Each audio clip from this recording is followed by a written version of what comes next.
ఈ సందర్భంలో మీకు ఒక కథ చెప్తాను. ఎలా అంటే,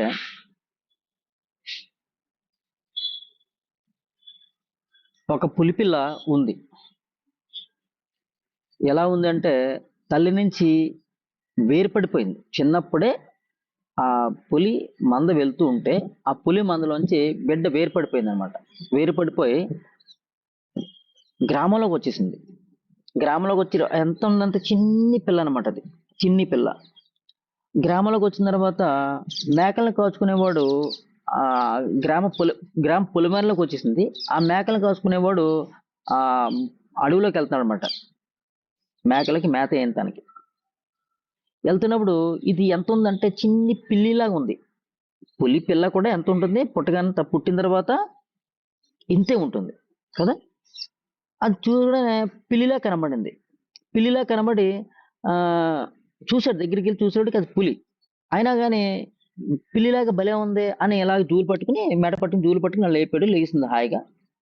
దాన్ని కూడా తెచ్చుకున్నాడు ఇంటికి తెచ్చుకున్న తర్వాత మేక పిల్లలతో పాటు దాన్ని పెంచుతున్నాడు. ఎలాగా మేక పాలు పడుతూ, పులి పిల్లకి కూడా మేక పాలు పడుతూ హాయిగా పెంచుతున్నాడు. ఆ పులి పిల్ల కూడా మేక పిల్లలతో పాటు ఆడుకుంటూ తల్లి కాకపోయినా మేకనే కూడా తల్లిలా భావించుకుని తల్లి పాలు తాగుతున్నట్టు ఫీల్ అవుతూ ఆ పాలు తాగుతూ మేక పిల్లలతో పాటు ఆడుకుంటూ పెరిగింది. చక్కగా పెరుగుతుంది. అలాగా పెరుగుతున్న సందర్భంలో ఈ మేకల్ని రోజు అడవి తీసుకెళ్తున్నాడు. సాయంత్రం వరకు మేత వేయించుతున్నాడు. అది కూడా తీసుకొస్తున్నాడు. ఇప్పుడు ఈ పులి కూడా మేకలాగే గడ్డి తింటుంది. అసలు పులి యొక్క సహజ తత్వం ఏంటి? గడ్డి తినడం, మాంసం తినడం. మేక యొక్క సహజ తత్వం ఏమిటి? ఆకుల్ని తినడం కదా. ఇప్పుడు ఈ సందర్భంలో ఈ పులి పిల్ల తల్లిపాలు తాగుతుంది, అదే స్థితిలో ఆకులు కూడా తింటుంది. దాని యొక్క మాంసాహారం మర్చిపోయింది. రైట్. కొంతకాలంగా అది పెద్ద అయిపోయింది. ఇంత పెద్ద అయిపోయినా సరే మేక పిల్లలతో పాటు ఆడుకుంటూ, ఇంకా అది పాలు తాగట్లేదు, ఆకుల్ని అలవాటు తింటుంది. అది మేకలతో పాటు ఆడుకుంటూ ఇంకా మేకలకి పిల్లలు పుడుతున్నాయి కదా, ఆ పిల్లల్ని కూడా తన పిల్లలాగే సాకుతూ హాయిగా జీవించేస్తుంది. అనుకోని సందర్భంలో పులిమంద బయటకు వచ్చింది. ఆ సమయంలో పులిమంద బయటకు వచ్చింది. పులిమంద బయట రాగానే ఏం చేస్తుంది? మేకలన్నీ చెల్లచెదిరి పారిపోతాయి కదా. అలాగే ఈ పులి పిల్ల కూడా పారిపోతుందండి. తాను పులిని అన్న విషయం మర్చిపోయి అది కూడా పారిపోతుంటే పులి మంద చూసింది, ఇది మన జాతిదే కదా, ఇక్కడ ఉంది ఏంటి అని. ఇలా పారిపోతుందండి మనం చూసి. పైపెచ్చి మేకలతో పాటు తిరుగుతుందేటి, మేకలతో పాటు ఉంటుందేటి అని ఆలోచన చేసి మొత్తం వెళ్ళిపోయినాయి. పులి మంద వెళ్ళిపోయింది. ఈ మేకల మందను తీసుకుని ఈ రైతు కూడా ఇంటికి వచ్చేసాడు. నీట్గా ఒక పెద్ద పులి లీడర్ ఉంటుంది కదా, ఆ లీడర్ వచ్చింది గ్రామంలోకి. నీటికి నెమ్మదిగా వచ్చి మేకల మందలో పడుకున్న పులిని చూసి దాన్ని పట్టుకుని జూలు పట్టి లాక్కెళ్ళిపోయింది. అంటే బాగా పెద్దది కూడా. లాక్కెళ్ళిపోయిన తర్వాత వాటి యొక్క కుటీరం తీసుకెళ్ళిపోయిన తర్వాత చెప్పిందనమాట. నువ్వేంటి పరిస్థితి అంటే, నాకేమీ తెలియదు, మీరు చూస్తే నాకులా ఉన్నారు కానీ నాకేమీ తెలుస్తలేదు, మీరు ఇక్కడ ఎందుకు ఉన్నారు, నేను మా ఇంటికి వెళ్ళిపోతానంటే, కాదు, నువ్వు నా జాతి దానివి, నువ్వు మా జాతి దానివి, నువ్వు మాతోనే ఉండాలి, నువ్వు ఇలా బయట ఉండడం కుదరదు, నువ్వు ఎందుకో జరిగిపోయింది, జరిగిన వ్యవహారం జరిగిపోయింది. ఇప్పుడు మనము గాండ్రించాలి, మేకల్ని వేటాడాలి, చిన్న చిన్న జంతువులు వేటాడాలి, మనం తినాలి. వాటి యొక్క స్వభావం అవి, మన యొక్క స్వభావం ఇది. మేకలు ఆకులను తింటాయి, మనం మాంసం తింటాము అని 2 రోజులు దానికి ప్రాక్టీస్ ఇచ్చింది. ప్రాక్టీస్ ఇవ్వగానే చక్కగా అది కూడా దానికిలా మారిపోయింది. కానీ వాసనలు ఉన్నాయి. మేక యొక్క కుటుంబంతో కలిసి తిరిగింది కదా, వాసనలు ఉన్న తర్వాత ఇది ఇక్కడ కొంచెం ఉంది, అక్కడ కొంచెం ఉంది. మొత్తం మీద ఇక్కడ నుంచి బయటకు వచ్చింది. నేను మళ్ళీ వాళ్ళని కలిసి వస్తానని. వచ్చిన తర్వాత తన యొక్క పూర్వపు వాసనలను అలవాటు చేసేసింది. ఏది? మేకల మంద యొక్క లీడర్ అలవాటు చేసేసింది. ఇప్పటి వరకు మేకలను చూస్తే భక్షించాలన్న ఆలోచన రాలేదు దానికి.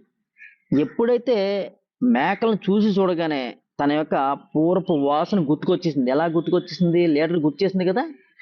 గుర్తు చేసిన వెంటనే చూడగానే మేకలు తన యొక్క స్నేహితుడు వచ్చేసాడు అని చెప్పేసి మేకలు ముందుకొచ్చినాయి కానీ తన యొక్క వాసన మర్చిపోకుండా, తన యొక్క జ్ఞానం మర్చిపోకుండా నేను పులిని వీటిని వేటాడాలి అన్న జ్ఞానం వచ్చేసింది.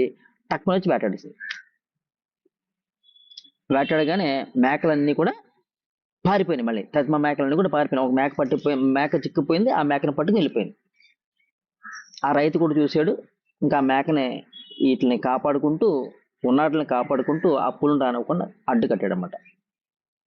ఇప్పుడు ఈ సందర్భంలో మీకు ఏం అర్థమైంది? ఇక్కడ పులి మంచిదా చెడ్డదా? అవునండి. ఇప్పుడు పులి మంచిదా చెడ్డదా?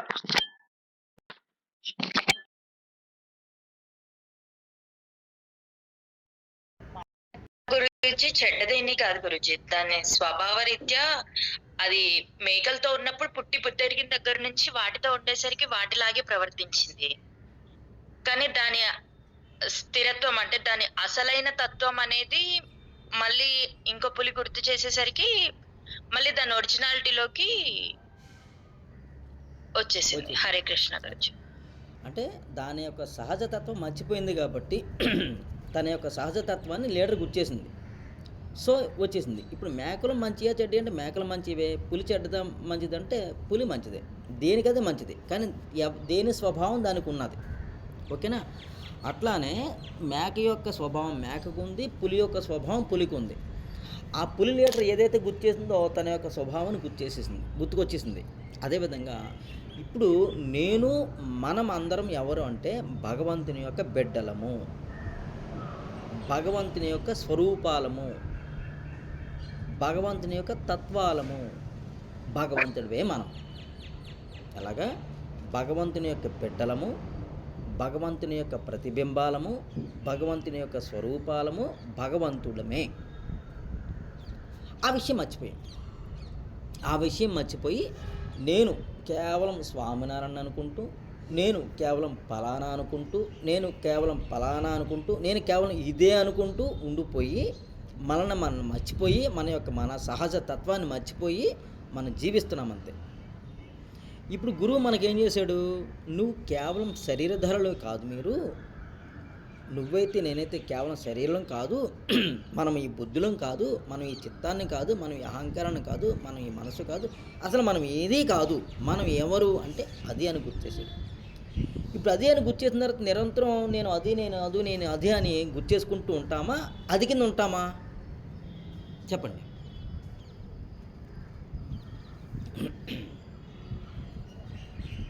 చెప్పండి. హరే కృష్ణ. అంటే మీరు గుర్తు చేసిన తర్వాత ఇప్పుడు అంటే మనం దైవాలము అని చెప్పేసి, అంటే మనలో ఎప్పుడన్నా ఏదైనా కోపాలు అవి వచ్చినా కూడా మనం దయతో ఉండాలి, కరుణతో ఉండాలి, మనం చికిత్స దేవతలం అని చెప్పేసి గుర్తు చేసుకుంటున్నాం గురించి. ఎప్పుడైతే మనము మన కింద ఉండాలి, నిరంతరము నేను అది గుర్తు చేసుకోవడం కాదు. గుర్తు చేసుకుంటుంటే మళ్ళీ గుర్తు వస్తుంటుంది, మర్చిపోతుంటుంది కాదు, అది కింద ఉండిపోవాలి. అంటే ఆ భగవత్ స్వరూపాలనే నేను అన్న స్థితిలో అదే జ్ఞానం. ఆ జ్ఞానంతో ఎప్పుడైతే ఉంటూ నువ్వు ఏదైనా చెయ్యి, నువ్వు తిను, మాట్లాడు, గొడవాడు, సినిమాకి వెళ్ళు, షికారుకి వెళ్ళు, ఏవైనా చెయ్యి, అది కింద ఉండి చెయ్యి. నువ్వు ఎప్పుడైతే అది కింద ఉంటే ఏది ఆ దైవ స్థితితో ఉంటూ నువ్వు ఏ పనైనా చెయ్యి, నీ కర్మ అంటుకోదు. కృష్ణుడు ఇదే చెప్తాడు. ఎందుకంటే నువ్వు వచ్చింది దానికోసం వచ్చావు. దేనికోసము? భూమి మీద ఆనందం పడడానికి వచ్చావు. ఆనందం పడు. నువ్వు ఎలా పడదామనుకుంటున్నావో అలా పడు. భూమి మీద ఆనందపడడానికి వచ్చావు, నువ్వు కావాలం ఆనందపడు. ఎందుకు వచ్చింది? దానికోసం. కానీ భూమి నుంచి నువ్వేమీ పట్టుకెళ్ళిపోలేవు. ఎలా అయితే వచ్చావో ఎంటీగా అలా వెళ్ళిపోతావు. కానీ ఇక్కడ నాది నా అహంకార మమకారాలతో కట్టుబడిపోతున్నావు. నువ్వు కట్టుబడినట్టు యాక్ట్ చేయి. బయట వాళ్ళందరికీ, కుటుంబ సభ్యులకి, బయట వాళ్ళందరికీ ఒక యజమాని కింద ఉండు. నీ పని వాళ్ళకి యజమాని కింద ఉండు. శిష్యులకి గురువు కిందే ఉండు. గురువుదే శిష్యుల కిందే ఉండు. భార్యకి భర్త కిందే ఉండు. భర్తకి భార్య కిందే ఉండు. తల్లిదండ్రుల బిడ్డల కింద, తల్లిదండ్రుల దగ్గర బిడ్డల కిందే ఉండండి. బిడ్డలు తల్లిదండ్రుల కింద ఉండండి. ఎలా ఉన్నా కానీ నటించడమే మన యొక్క కర్తవ్యము. ఇది గుర్తుండాలి. ఎలాగా? నేను నటిస్తున్నాను నా స్థితితో ఉంటూ నువ్వు ఆ స్థితిలో ఉండాలి ఎప్పుడు చూసినా. భగవంతుడు కృష్ణుడు ఏం చెప్తున్నాడు? నీకు కర్మ అంటుకోదు ఎప్పుడు నా స్థితిలో ఉంటూ నాతో ఉంటూ నువ్వు ఏ కార్యమైనా చెయ్యి. ఇక్కడ నేను భగవంతుని స్థితితో ఉండడం అంటే నేను భగవత్ స్థితిలోనే, నేను భగవత్ స్థితిలో ఉన్నప్పుడు నా ఆలోచన ఇప్పుడు కూడా దివ్య ప్రేమ మీద ఉంటుంది. ఇంకా కుటుంబాన్ని కాదు, ప్రపంచాన్ని కాదు, సకల చరాచర జీవుల మీద నేను ప్రేమిస్తూనే ఉంటాను. ఇక మళ్ళీ వేడి చేయను. భార్య వేరు, భర్త వేరు, పిల్లలు వేరు కాదు, అందరినీ ప్రేమిస్తూనే ఉంటాను.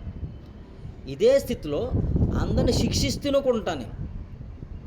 మళ్ళా నాకు ఇష్టమైన వాళ్ళని నేను రక్షిస్తాను, నాకు ఇష్టం లేని వాళ్ళని శిక్షిస్తాను కాదు, అందరినీ శిక్షిస్తాను. ఎప్పుడు? తప్పు చేసినప్పుడు.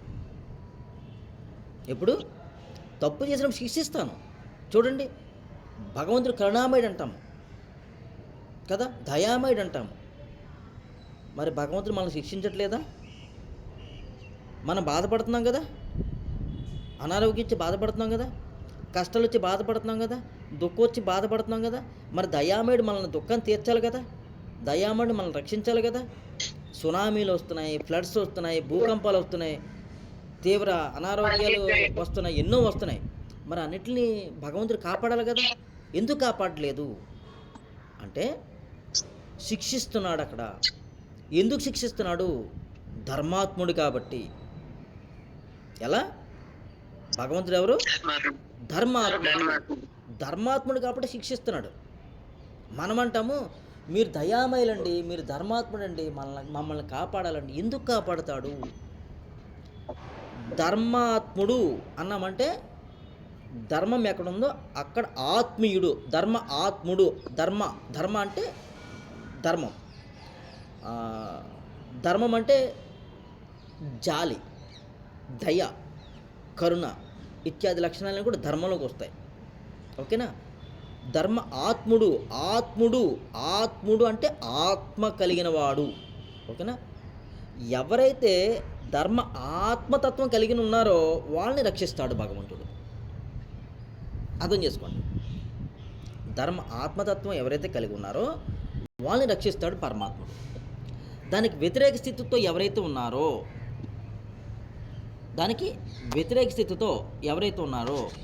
వాళ్ళని శిక్షిస్తాడు భగవంతుడు. ఇప్పుడు ఈ ధర్మ పరిరక్షణలో, ధర్మ శిష్టరక్షణలో కొన్ని ఆత్మలు కూడా వెళ్ళిపోతుంటాయి. నేను ధర్మాత్మతోనే ఉన్నాను, ధర్మాత్మ స్థితితో ఉన్నాను, కానీ నేను కూడా వీళ్ళతో వెళ్ళిపోతాను, శిక్షింపబడుతున్నాను. కారణం ఏంటంటే ఈ స్థితిలో, ఈ జన్మలో నేను ఈ స్థితిలో ఉన్నాను హాయిగా, కానీ అంతకుముందు జన్మలో ఉన్నానో లేదు.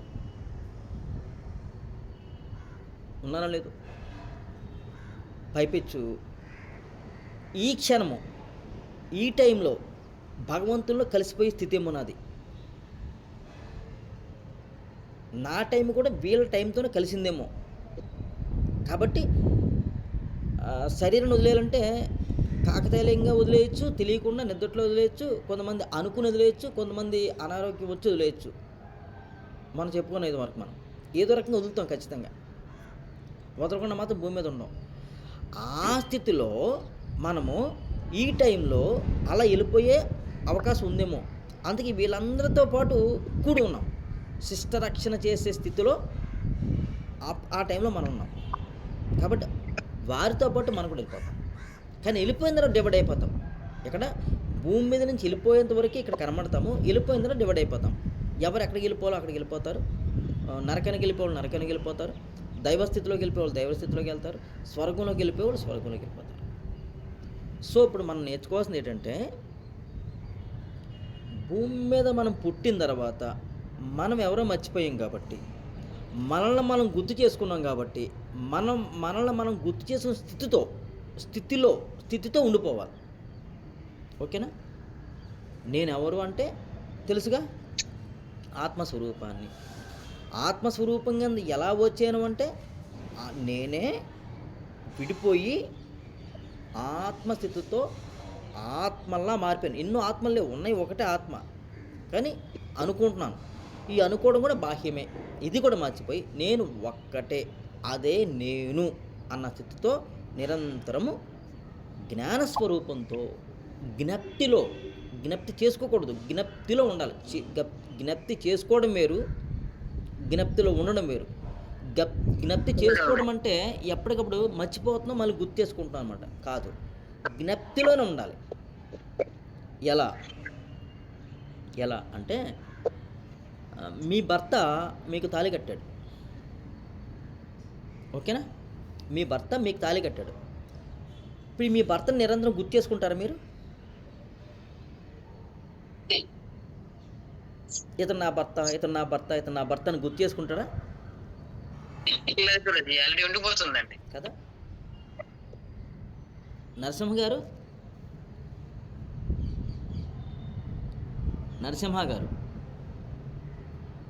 నరహరి గారు,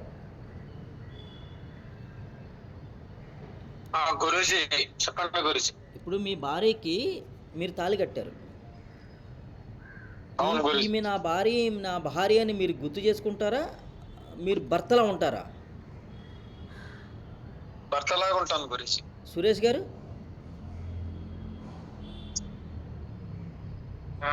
అంటే నేను సురేష్ లానే ఉంటాను సార్. ప్రతిసారి గుర్తు చేసుకోము. ప్రతిసారి గుర్తు చేసుకోము. భర్తలాగా ఉంటారు కదా. భర్తలానే ఉంటాం. ఇప్పటి వరకు నేను దైవాన్ని మర్చిపోయాను. నేను ఇదిని గుర్తు చేసుకున్నాను, గుర్తు పెట్టుకున్నాను పుట్టిన కాడి నుంచి. ఎందుకంటే నాకు తెలియకుండా మా వాళ్ళందరూ నాకు నేర్పేశారు. ఈ దేహమే నువ్వు, స్వామినేనని నువ్వు ఇదే నన్ను గుర్తు పెట్టేశారు. కాబట్టి నేను ఇలానే గుర్తించుకున్నాను. కానీ ఇప్పుడు భగవత్ స్వరూపం వచ్చి నువ్వు ఇది కాదు, భగవత్ స్వరూపమే గురు రూపంలో వచ్చి నువ్వు ఇది కాదు ఇదిని గుర్తు చేసింది. గుర్తు చేసేంతవరకే, గుర్తుకొచ్చిన తర్వాత ఇప్పుడు నేను ఇలా ఉండిపోవడమే. మళ్ళీ గుర్తు చేసుకోకూడదు. ఎప్పటికప్పుడు గుర్తు చేసుకుంటున్నావు అంటే నువ్వు మర్చిపోతున్నావు. నిన్ను నువ్వు మర్చిపోకుండా నిరంతరం ఆ జ్ఞప్తిలో ఉండడమే హాయ్. ఈ జ్ఞప్తి దాటి బయటకు వచ్చామా మరలా స్వామినారాయణ వచ్చేస్తాడు. వచ్చేసి మళ్ళీ దుఃఖం దిగొస్తాడు. ఎవరికి? నాకే. నేనెవరో అదే నాకే దుఃఖం దిగొస్తాడు స్వామినారాయణ మధ్యకి వచ్చి. స్వామినారాయణ ఎవడు ఇక్కడ చెప్పండి? ఆత్మ కాదు, మనిషి. మనిషి ఎవడు? మనస్సు. మనస్సు. మనిషే జీవుడు, జీవుడే మనస్సు. వాడు అహంకారి. ఇక్కడ వాడు అహంకారి. ఏ అహంకారి? నేను ఫలానా అనేలా కాలేరేసుకుంటాడు వాడు మనిషి. వాడు అహంకారి. వాడు అహంకారి వచ్చి నేను బాధ పెట్టుకుంటున్నాను. మళ్ళీ నేనే బుద్ధి కింద మారాను, నేనే మనసు కింద మారాను. ఆ మనసే జీవుడు, ఆ మనసే అహంకారి, ఆ మనసే పలన.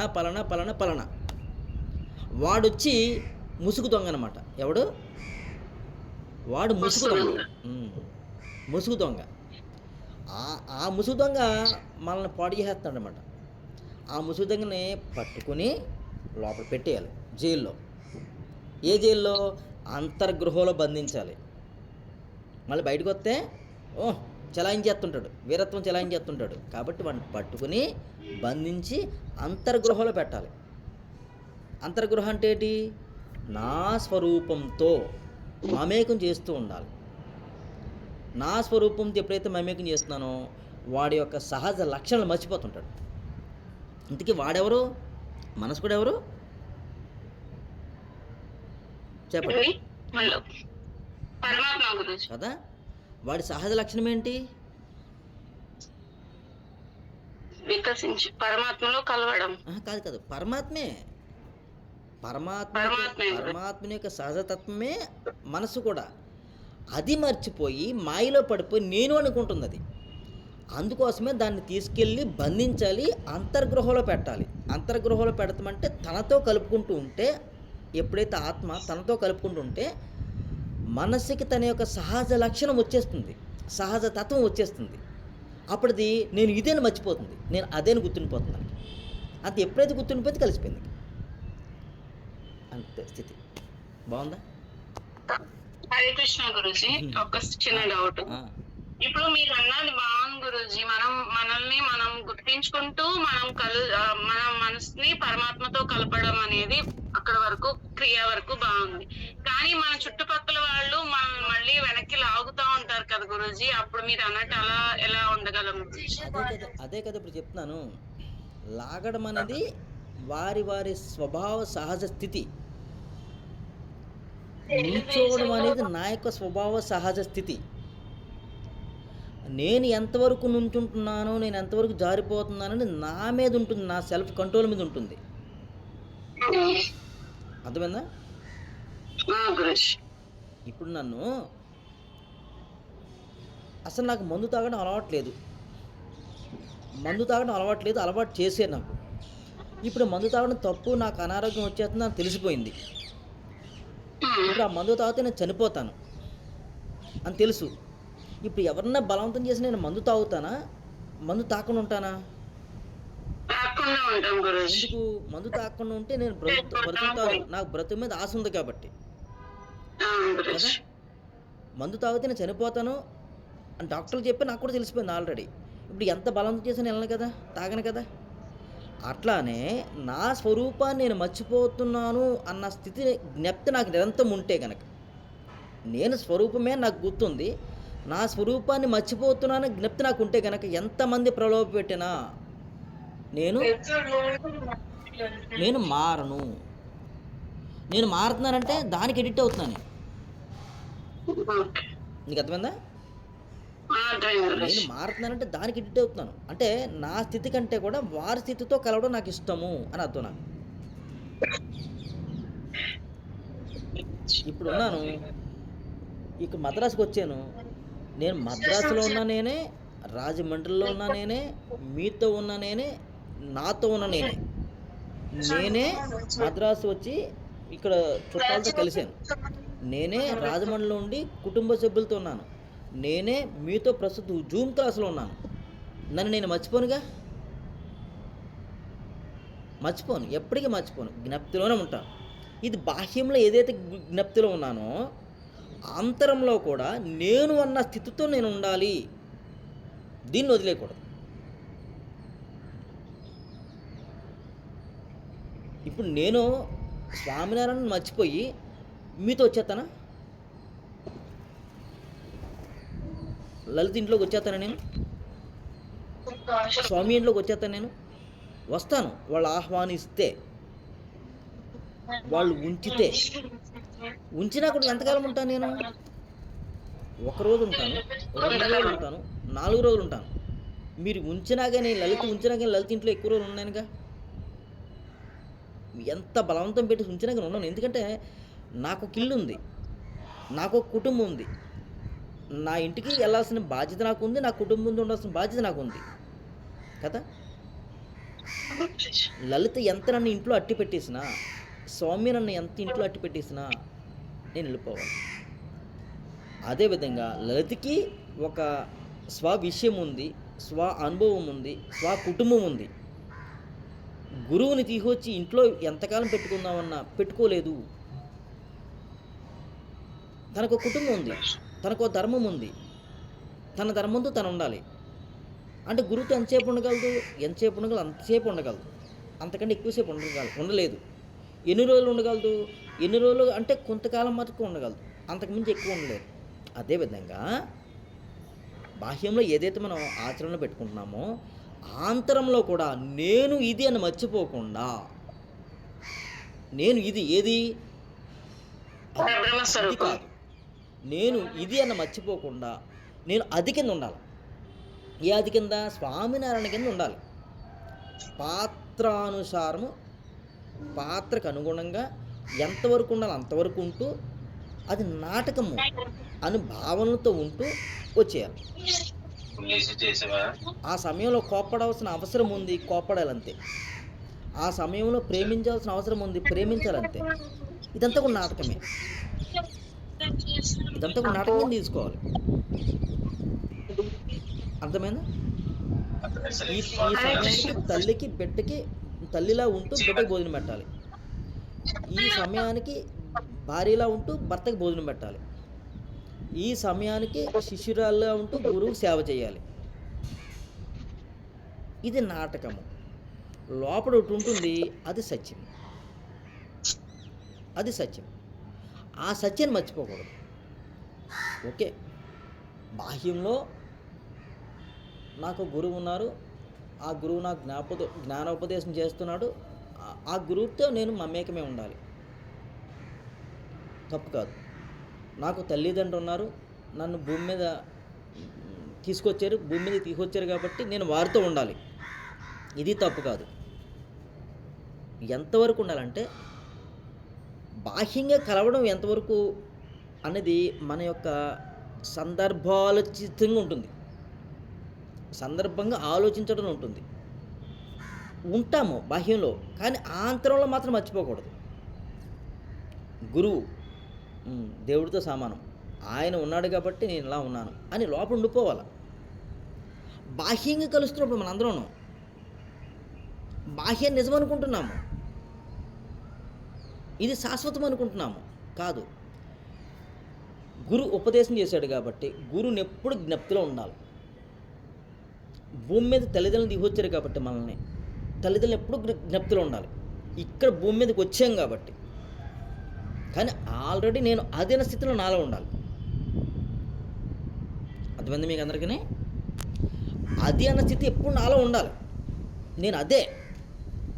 ఇక్కడ మనం ఎవరిని గుర్తెట్టుకోవాలి? తల్లిదండ్రులను గుర్తెట్టుకోవాలి, అత్తామామలు గుర్తెట్టుకోవాలి, గురువుని గుర్తు పెట్టుకోవాలి. కానీ గుర్తు పెట్టుకోవాల్సిన మనం వాళ్ళని గుర్తు పెట్టుకోవట్లేదు, గుర్తు పెట్టుకోని వాటిని గుర్తెట్టుకుంటున్నాం. అసలు నేను అనేది మర్చిపోయాను. ఇక్కడ ఎవరినైతే మనం గుర్తెట్టుకోవాలి వాళ్ళని మర్చిపోతున్నాం. ఎందుకంటే నాకు ఒక భార్య వచ్చిందంటే అత్తామామ ఉన్నారు కాబట్టి నాకు భార్య కింద వచ్చింది.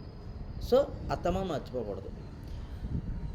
నేను నేను నేను నేను నాలా ఉన్నానంటే నాకు తల్లిదండ్రులు ఉన్నారు కాబట్టి నేను ఇక్కడ ఉన్నాను. సో తల్లిదండ్రులు మర్చిపోకూడదు. నా యొక్క సహజ స్థితిని గుర్తు చేశారు కాబట్టి గురువుని మర్చిపోకూడదు.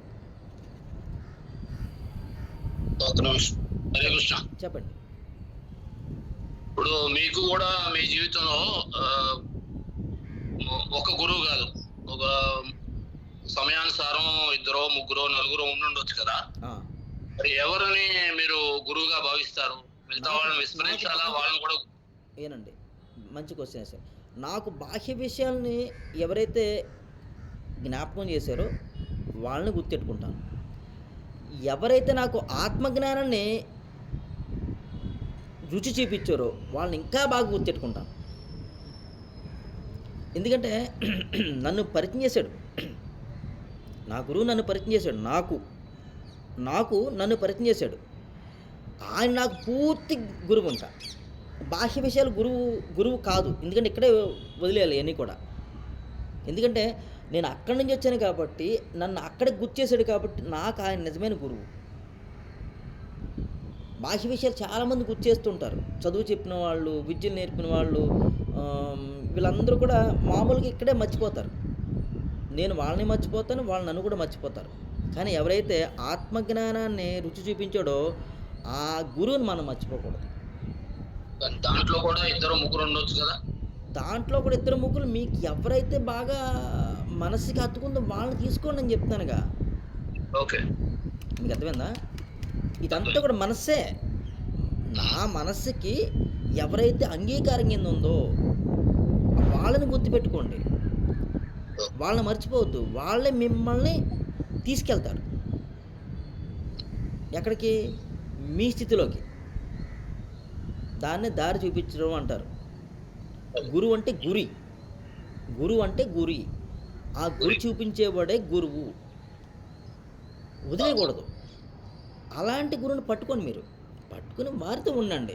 ఎందుకంటే వారి సాంగత్యంతోనే వాసనలు పోతాయి. ఎవరో హీలింగ్ నేర్పిస్తాడు కదా అని హీలింగ్ నేర్పిన గురువు కాదు. ఎవడో మనకి అంకిల్ లెక్కలో నేర్పాడు కదని చెప్పి గురువు కాదు. కడదాకా ఉంటూ భగవంతుని స్థితిలో కలపడానికి ఖచ్చితంగా గురువు అవసరము. ఎందుకంటే అతనికి మాత్రం అవకాశం తీసుకెళ్ళడానికి, ఇంకెవరికి అవకాశం లేదు. బాహ్య విద్య నేర్పే వాళ్ళు ఎవరు కూడా భగవంతుని స్వరూపంలో తీసుకెళ్ళరు కూడా. ఎందుకంటే వాళ్ళకి బాహ్య స్థితే కావాలి. ఇంకా ఆంతరిక స్థితితో ఉండే గురువు ఎవడైతే ఉన్నాడో మీతో సంబంధం లేదు, మీ ఆత్మలతోనే సంబంధం. ఎందుకంటే మీ ఆత్మ వేరు, ఈ ఆత్మ వేరు కాదు, అన్ని ఆత్మలు తనయే. కాబట్టి తన ఆత్మలు అన్నింటినీ కూడా జోడు చేసుకుంటాడు. ఎక్కడెక్కడో బియ్యం గింజలు రాలిపో ఉన్నాయి, అట్లన్నింటి తీసుకుంటాడు, తీసుకుని తను తినేస్తాడు. ఆ బియ్యం గింజలు తినేసి తాను ఒక్కడే బతుకుతాడు, తను వెళ్ళిపోతాడు. ఇప్పుడు తినబడ్డ బియ్యం గింజలు అన్నీ ఎవరు అంటే విడిపోయిన మేకలు అన్నమాట. జీసస్ చూడండి, మేకపిల్లని పెట్టుకుంటాడు ఇలాగ. అంటే ఏంటి, మేకపిల్లని తినేమనా కాదు, మేకపిల్లలో విడిపోయారన్నమాట. ఆ మేకపిల్లని సేర తీసుకుంటాడు జీసస్. కృష్ణుడు ఆవుతో ఎప్పుడు ఉంటాడు, గోవులు కాస్తూ. అంటే గోవులు పాలు పితుక్కోమనా కాదు, విడిపోయిన గోవులు. ఈ గోవులు అనేది తన యొక్క మనస్సు అనమాట. అట్లన్నింటినీ తీసుకుంటాడు, తీసుకుని దగ్గర వేసుకుంటాడు అనమాట. ఇప్పుడు కృష్ణుడు బాహ్య విషయాలు మన బాహ్య విషయాల కింద కనబడితే ఆంతర విషయాలు వేరు. అలాగనమాట. ఆ విడిపోయిన గోవులన్నింటినీ శారదిస్తున్నాడు, వాటికి కాపు కాస్తున్నాడు. ఏ పులి రాకుండా, ఏ పులి వచ్చి భక్షించకుండా. అదేవిధంగా గోవర్ధనగిరి ఎత్తి పట్టుకున్నాడు. ఎందుకు, ఆ వర్షంలో వీళ్ళందరూ పాడైపోకుండా ఉండడం కోసం వాళ్ళందరికీ కాపు కాశాడు. అతను గురువు. అలాగా విడిపోయే ఆత్మలన్నింటినీ కూడా శార తీసుకునేవాడే గురువు. అర్థమైందా?